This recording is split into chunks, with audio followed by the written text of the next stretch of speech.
What's going on, ladies and gentlemen? Welcome back to the ATP channel and to the first Overwatch League news recap of December. It's been a hot minute since we've done one of these, but sadly, things have just been really slow in the world of news. I've kind of just been waiting for a bunch of stuff that has happened here and there to pile up a bit so we can have a decent-sized video rather than just like one thing at a time. Some of this stuff will be a little old for those of you who have actually been keeping up with social media and everything, but that still doesn't mean that we can't talk about this stuff and offer up some opinions and have some good conversations. We've got some fun stuff to get into today, so let's not waste any more time. I think I'm gonna start with what's been the talk of the town as of late. On December 15th, the LA Gladiators officially announced the signing of Patiphan.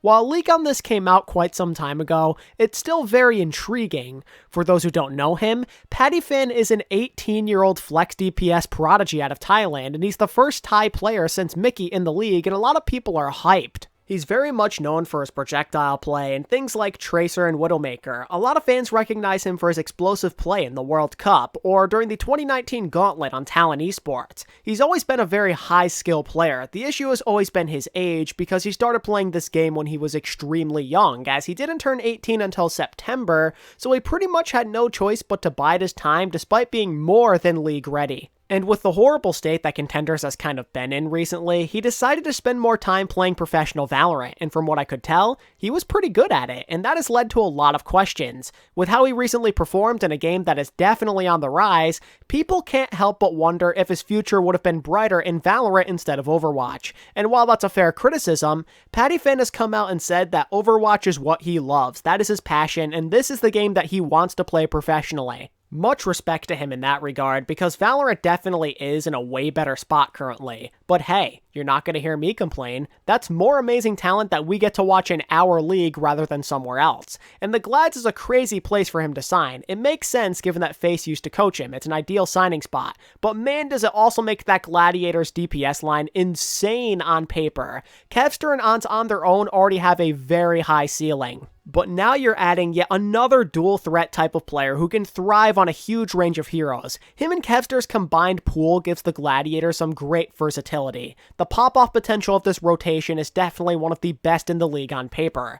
This low-key might be the most mechanically talented DPS line the Glads have ever fielded. This was a great pickup. But of course, Gladiators fans should really try their best to not get too overly excited, because this franchise does a similar thing every single year. They make these giant blockbuster moves during the offseason and everybody freaks out for a bit, but then they usually end up disappointing in some sort of way. Last year I think was a good exception to this, but generally speaking, disappointment has been a common occurrence. There's no issue with getting excited as a Glads fan. I'm not trying to take that away from any of you. All I ask is that you approach the situation with caution, because you never know what might happen. While we're on the topic of LA teams, let's transition to some Valiant news. Thing number one to mention is that LGE will be managing the roster yet again. And now that they have time, money, and resources, maybe they can put together a respectable roster this time. And based off the first few things they've done, they're off to a decent start. Because after years of waiting, Diya is officially back in the Overwatch League, and it honestly feels like a dream to so many of us. This is what so many of us have been waiting for a couple of years now, basically. You know, giving him another opportunity to be a starter. After all, Diya hasn't gotten the chance to start at this level since 2018 Shanghai. This is a major moment for him, and I couldn't be happier for him. He went through so much to get here. Think about all the time he spent working hard to prove himself in Contenders. This is so well deserved. He grinded like crazy, and he played some great Overwatch at the peak of Team CC's power. His hit scan capabilities were elite. The only potential drawback with this signing that definitely has received some criticism in the community is that Diya has been out of commission for a decent amount of time, because he basically stopped playing after failing to make the Overwatch League last year. He hasn't really engaged in pro play since December 2020, so there definitely is some questions on if he can still be the same player, which is fair. I personally have confidence that he can be reliable just because he's been waiting for this type of opportunity to come his way, and it seems like a storybook type of thing where he finally makes his big comeback after 2018 Shanghai and he plays well. But at the same time, I'm definitely not expecting him to be like a top tier player. It's unreasonable to place those types of expectations on him, but if he could reawaken that dominance from 2020, he would undoubtedly be a reliable playmaker on the Valiant. I only wish that Diya didn't have to play for a team owned by Immortals, because he'd probably get even more support if that was the case. But it's all good, because either way, a lot of fans are going to be very happy and they'll cheer him on no matter what. We can only hope that the Valiant give him a decent team to play around so it's not the same nonsense as 2018. But if the other moves the team made so far are any sort of indicator, then Diya could at least have a decent system this time. After all, he's got his former partner in crime lining up next to him at DPS. Innovation will also be joining the Valiant to reunite that old Team CC core. He too showcased absolute brilliance at the height of this team's power in 2020 contenders, because he really made a name for himself on that Tracer role. I'm fairly confident that he could hold his own against a decent number of premier Tracer players in the league if he plays at that level that he did in 2020. Generally speaking though, Innovation is a flex player. He doesn't cover absolutely everything, like Echo for example, but he definitely is reliable on what he's good at. All that matters at the end of the day, though, is that he's a decent pickup who immediately gives you great synergy with Diya. But that synergy honestly might be even better thanks to the Valiant picking up former Team CC head coach No-Hill as their new leader. He was a big mastermind behind Team CC's dominance in Chinese contenders, and he has a lot of experience working with Diya and with Innovation, so that's very reassuring for Diya and co. No-Hill is a respectable coach for sure, and he definitely could get some production out of this new roster, especially if they keep on getting more Team CC players. In addition to No-Hill, as an assistant coach, we see yet another familiar face return to the league, and that would be former London Spitfire and runaway off-tank alexyOWL. And while I can't find the exact post, I believe that alexyOWL might be a player for them as well. In other words, he might be what Jake was to the Houston Outlaws last year, and if that's the case, then hey, not too bad. I've never been a massive fan of alexyOWL, but I recognize that he is a former Apex champion and long-term veteran of the game. His experience playing this game for so many years could come in handy from a roster and coaching standpoint. Whether he's just a coach or a player coach, his knowledge might be exactly what the Valiant need to get that little extra boost in performance. Now, of course, the Valiant still have a long way to go, but I think the moves that they have made so far make for a decent start that already puts them on track to be more respectable and competitive than they were in Season 4. Given that they didn't win a single game in 2021, there's technically nowhere to go but up, and for the sake of their players, especially Diya, I hope that everything goes okay. On the issue of more recent news, the Toronto Defiant filled out some more spots on that DPS line of theirs, because just a few days ago, former London Spitfire DPS player Although joined their ranks. He played flex DPS on that pretty unmemorable 2020 London squad where he showcased good potential on Genji in particular. Since then, he's been grinding pretty hard to get another shot at the league. He spent a good bit of time playing for O2 Blast in Korean contenders, and the time he spent there definitely did do him some good, because you definitely can see some improvement, and on top of that, he's had numerous opportunities to show off a hero pool that goes outside of what he showed in his rookie year. I thought that his May in particular put in work, which means that he could definitely see a lot of playtime on control maps for the Defiant in 2022. I thought Although was pretty decent in 2020. He never blew my socks off, but he still was someone who showed potential, and I think a bunch of you would agree with me there. It's good to see some familiar faces come back to us, and I really do look forward to watching him redeem himself this year. But of course, just as he did on London in 2020, he's gonna have some competition, because Toronto also picked up Finale, who played flex DPS on Uprising Academy.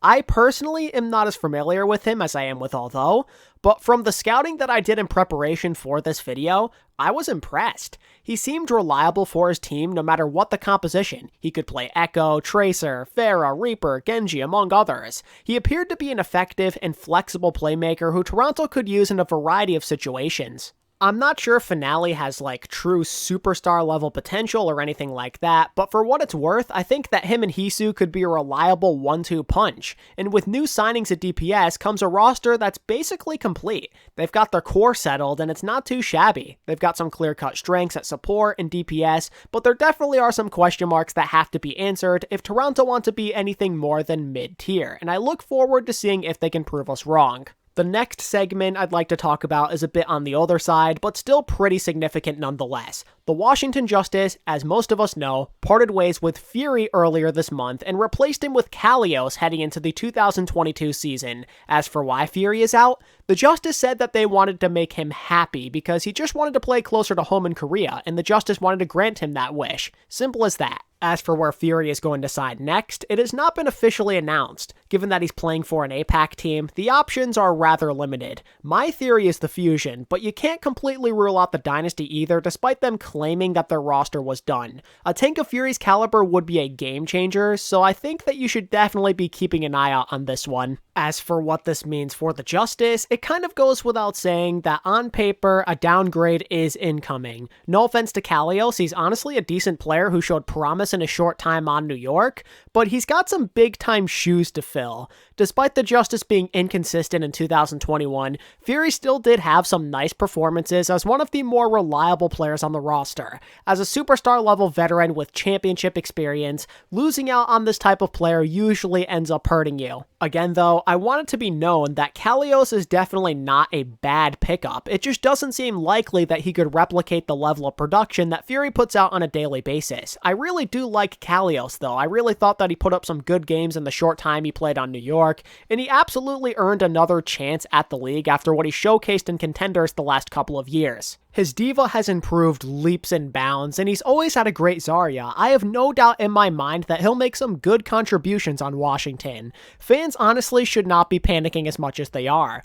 Now that we're heading towards 5v5, you're bound to see less off-tank play anyway. If we were still on 6v6, I'd be a bit more concerned, but I kind of believe that we're more likely to see Mag on a game-to-game basis anyway. I mean, obviously, things are subject to change depending on what the meta is, but I for one think we're going to see more of the main tank heroes. This is still a downgrade on paper for sure, but maybe not as big of a deal as some people are making it out to be. If Diva is in the meta, the Justice likely will suffer, but outside of that, they might still be okay. After all, they made significant changes at support, which could help them make noticeable improvements compared to their Season 4 iteration. Alrighty, the next point of interest in the video comes from the Florida Mayhem, who made perhaps one of the most interesting and unexpected signings of the offseason. To fill out their hole at main support, they gave a contract to Anamo. Not gonna lie, I was not expecting this one bit. On paper, Anamo just feels like a weird fit because he's only played on Korean teams in the past. It's a weird thing for him to do to suddenly just go on a mixed roster like this. It's also worth noting that Anamo is pretty accustomed at this point to playing for decent to above average teams, and now he's potentially heading towards the opposite side of the spectrum.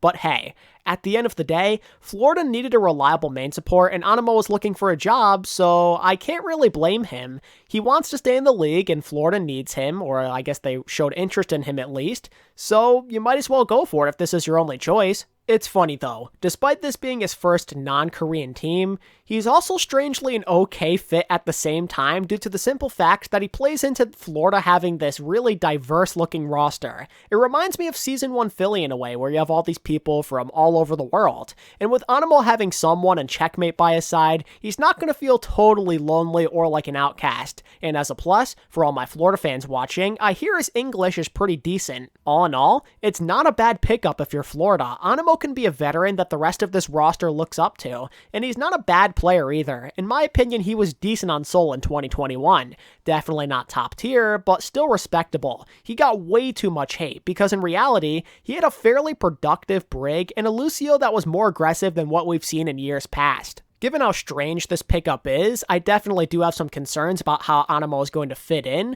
but at least you know what you're getting from a talent perspective. It's a weird signing that has the potential to provide good value. Florida aren't really going for a championship right now, so experimenting isn't going to hurt you. So I say you might as well give Anamo a chance if you're a Florida fan, because you just might be surprised with what you get. Speaking of teams hopping on the main support train, the London Spitfire picked up one of their own with the addition of Admiral. He played on British Hurricane for the last year, but also has experience on other well-known teams like Obey Alliance. Admiral's been one of the more respected main supports, I would say, in the EU contender scene the last couple of years, so there's reason to feel happy about this one if you're a London fan. Kind of like with Jexe getting replaced with Chio and Dallas, London gets an opportunity to field someone with a higher ceiling here. You always knew what you were going to get with Kellex, and based on how London performed in Season 4, that's not really what you need. I think that Admiral gives you a fresh start with a potentially higher ceiling. Whether or not he's really good is yet to be determined, but the fact that he's a new prospect that gives the Spitfire some sort of life is something to be happy about. In my opinion, London oftentimes suffered outside of Mercy compositions this year. Brigitte is something they really could improve on, and Admiral seems like a great way to go about that. I'm happy with this addition.